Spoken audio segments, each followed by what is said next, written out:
Good morning. I want to start with a statement that might make some of you a little uncomfortable. Just because you haven't had a product recall doesn't mean your quality system is working. It might just mean you've been lucky. For many business leaders and quality managers, the absence of a major crisis, like a recall, is seen as a sign of success.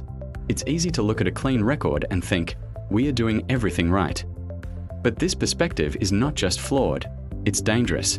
It fosters a false sense of security, a complacency that can mask deep-seated issues lurking just beneath the surface. This is the illusion of control, where the lack of a catastrophe is mistaken for proof of a robust system.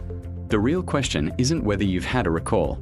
The real question is, are you truly preventing one, or are you just waiting for one to happen? Let's break down why this quiet period might be the most deceptive time for your organization. A critical area where this false confidence manifests is in the handling of near misses. These are the incidents that could have led to a significant quality failure but, through sheer luck or a last-minute intervention, didn't. Perhaps a batch of non-conforming material was caught just before shipment. Maybe a critical equipment failure was narrowly averted during a production run. In many companies, the response is a collective sigh of relief. The immediate problem was solved, the fire was put out, and everyone moves on. But this is a monumental missed opportunity. A near miss is a gift. It's a free lesson on the vulnerabilities within your processes, delivered without the catastrophic price tag of a recall. Ignoring them, or treating them as one-off events, is like ignoring the smoke detector's low battery chirp. Sooner or later, you're going to wish you had paid attention. A robust quality culture doesn't just celebrate averting disaster, it rigorously dissects every near miss to understand the why.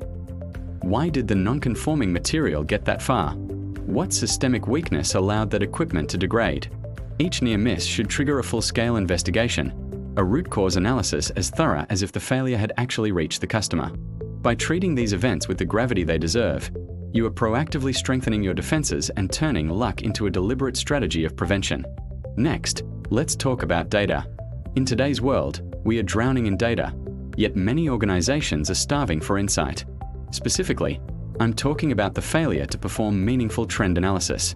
You might be collecting data on scrap rates, production line errors, or minor specification deviations. Each data point is logged, filed, and often forgotten. Individually, a slight increase in a minor defect rate from one week to the next seems insignificant. A small blip. But what happens when that blip becomes a pattern? What if that minor defect rate has been slowly, almost imperceptibly, creeping upwards for 6 months? Without proper trend analysis, this slow drift towards a major failure goes completely unnoticed. You're looking at individual trees, oblivious to the fact that the entire forest is sick.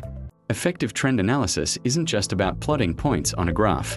It's about setting intelligent control limits, understanding statistical process control, and creating alerts that flag not just dramatic spikes, but subtle, sustained drifts. It's about asking proactive questions.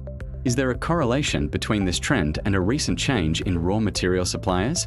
Does this trend align with a specific shift or piece of equipment? By actively hunting for these patterns, you shift from a reactive mode of firefighting to a predictive state of quality assurance, allowing you to intervene long before a trend culminates in a crisis. Finally, and perhaps most importantly, is the underutilization of complaint data. Customer complaints are often viewed as a nuisance, a cost center, or something to be resolved as quickly as possible to placate an unhappy customer. While customer service is vital, this perspective misses the goldmine of information that complaints provide. Every single complaint is a direct piece of feedback from the end user about how your product performs in the real world, outside the controlled environment of your factory. Are you just logging the complaint, issuing a refund, and closing the ticket? Or are you categorizing, analyzing, and looking for patterns? A single complaint about a button breaking might be an anomaly, but 5 complaints about the same button in a month? That's a signal. 10 complaints from the same geographical region? That might indicate a shipping or storage issue. Too often, this data lives in a silo within the customer service department, completely disconnected from the quality and engineering teams who could use it to drive real improvement. An integrated system where complaint data flows seamlessly to the quality assurance team is non-negotiable. This data should be treated with the same importance as internal testing data. It helps you identify unforeseen failure modes, understand how customers actually use your product, and uncover issues that your internal testing protocols might have missed entirely. Don't just manage complaints, leverage them as a free, continuous source of invaluable product intelligence. In closing, I urge you to challenge the quiet in your organization. The absence of a recall is not the goal. It is the bare minimum. True quality excellence isn't about what you do when things go wrong. It's about building systems so strong, so predictive, and so proactive that the crisis you fear never even has the chance to materialize. It's about meticulously investigating near misses, diligently analyzing trends, and treating customer complaints as the critical intelligence they are. A truly great quality system doesn't just clean up messes. It prevents the failures you never see. That is the real measure of success. Thank you for your time.